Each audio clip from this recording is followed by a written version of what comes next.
Most people eating protein every few hours think they're being healthy. But that one habit might be silently switching off the most powerful anti-aging system your body has ever had. By the end of this video, you're going to know exactly how to time your protein so your body keeps building muscle and activates its own built-in cellular repair system at the same time.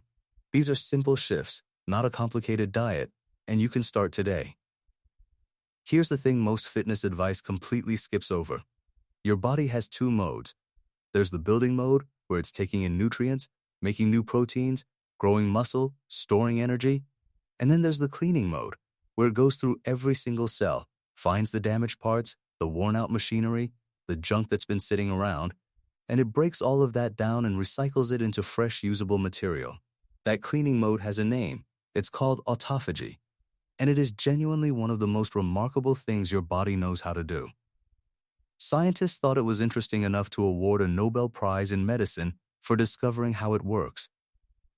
So yeah, this is real science, not wellness fluff. Now here's where it gets interesting. These two modes, building and cleaning, cannot fully run at the same time. They're like a construction crew and a renovation crew sharing the same building. When one is working, the other has to wait. And the switch that controls which crew is on the floor right now is directly linked to when and how you eat protein. That's the key that most people are completely missing. So let's talk about what actually controls autophagy. Deep inside your cells, there's a molecular sensor called mTOR, and its one job is to detect when amino acids, which are the building blocks of protein, are present in your bloodstream. When you eat protein, mTOR wakes up, it activates your muscle-building machinery, it drives growth, and it tells autophagy to stand down. Which is great. You want that when you're recovering from a workout or going through a busy day. But here's the thing. If mTOR never gets a chance to quiet down, because you're grazing on protein all day long, eating Greek yogurt at 10 in the morning, a protein bar at noon, chicken at lunch, a cheese stick in the afternoon, another protein source at dinner, maybe some cottage cheese before bed, autophagy never gets its window. The renovation crew never gets to come in. And over time, that backlog of cellular damage just keeps building up quietly underneath the surface. And this is what's happening for so many people right now. We've been sold this idea that more protein more often is always better. And look, protein is genuinely important. Nobody's arguing against that. But the timing of it matters in ways that nobody's talking about on your social media feed. Because while you're snacking on something with protein every couple of hours, feeling like you're doing everything right, your cells might be accumulating damage they never get the chance to clear out. So what does that actually mean for you in your real American life, where you're busy, you're stressed, you've got work and kids and 1,000 things pulling at you all day? It means that one of the smartest things you can do for your long-term health is surprisingly simple. Stop eating protein around the clock and give your body a genuine break from it for a chunk of every single day. Here's what the research points to. Autophagy starts to meaningfully pick up somewhere between 12 and 16 hours after your last protein-containing meal. That's when mTOR has quieted down enough, when your body's nutrient sensors have shifted gears, and your cells finally get permission to start their cleanup work. This is why time-restricted eating has been generating so much serious scientific attention lately. Not because eating windows are magic, but because they create that daily window where your body gets to go into repair mode. And the most important factor in whether that window opens up is not your total calorie count. It's not your carbs. It's specifically the presence or absence of protein. So here's the practical part you've been waiting for. One of the best approaches you can take is to consolidate your protein into a defined eating window, something like 8 to 10 hours of the day, and then protect the hours outside of that window as a clean nutritional rest period. Now, this doesn't mean starving yourself. It doesn't mean some extreme fast where you're miserable and running on empty.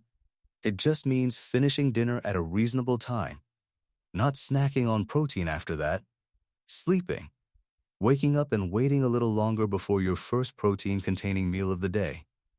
If you finish eating at 7 in the evening and you push your first real meal of the day to around 10 or 11 the next morning, You've just given yourself a 15 to 16-hour window.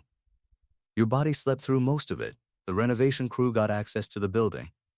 Damaged mitochondria got tagged and cleared out. Misfolded proteins got recycled. And when you finally break that fast with a solid high-protein meal, your mTOR lights back up, protein synthesis kicks into gear, and your muscle-building machinery gets exactly what it needs. Now wait, there's something really important here that changes based on where you are in life. If you're in your 20s or 30s with strong anabolic capacity, your body responds to protein efficiently.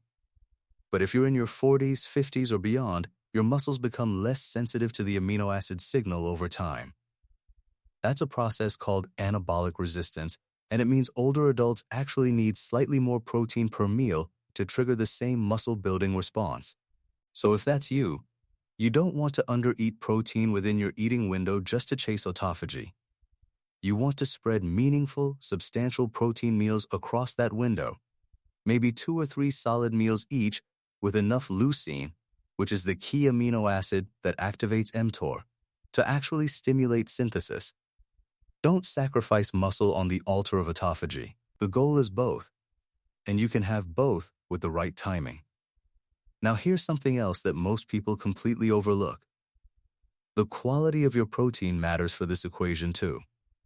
Animal proteins like chicken, eggs, fish, and dairy have a very high leucine content, which means they trigger mTOR strongly and efficiently. Plant proteins like beans, lentils, and tofu have a lower leucine content per gram of total protein, which means they create a more moderate mTOR signal. That's not a judgment call on what you should eat, it's just biology. If you eat mostly plant proteins, you may find it easier to naturally preserve your autophagy window because the mTOR activation is simply less intense after each meal. And here's something you're probably not thinking about right now, but you absolutely should be. Sleep is the most underrated autophagy tool you have. When you finish dinner at a reasonable hour and you don't eat again until morning, you're already gifting your body somewhere between 6 and 8 hours of nutritional quiet just from sleeping.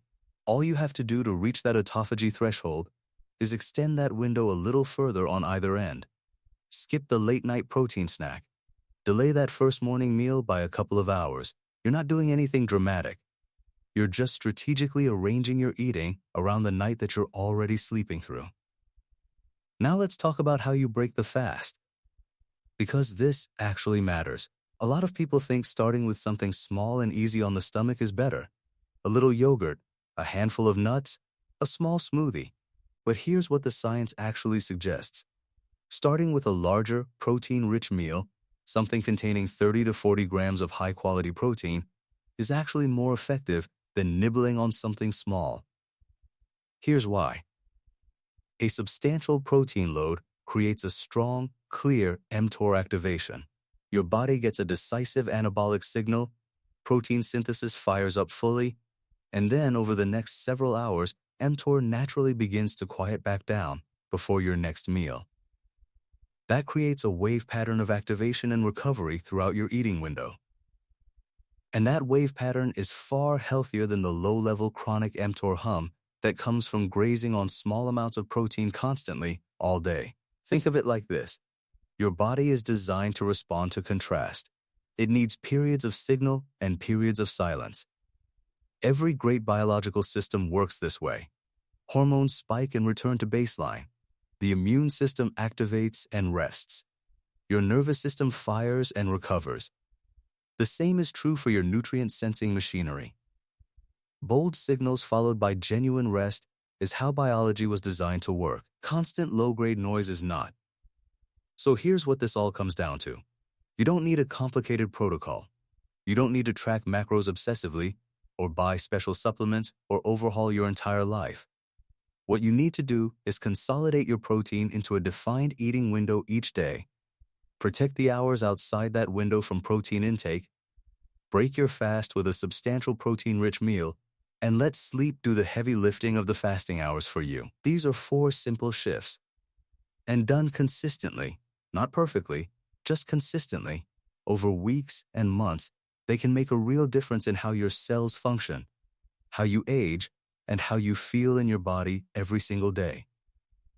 Remember this: protein is not your enemy. Timing is your tool, and autophagy is not something you need to earn through extreme deprivation. It is something your body is always ready to do the moment you give it enough quiet to begin. You are not fighting your biology here. You are learning to work with it. Now, I want to hear from you. Drop the word autophagy in the comments right now if this video opened your eyes to something you didn't know before. And if you want to keep learning how to work smarter with your body instead of against it, hit subscribe, because this is exactly the kind of content we bring you every single week.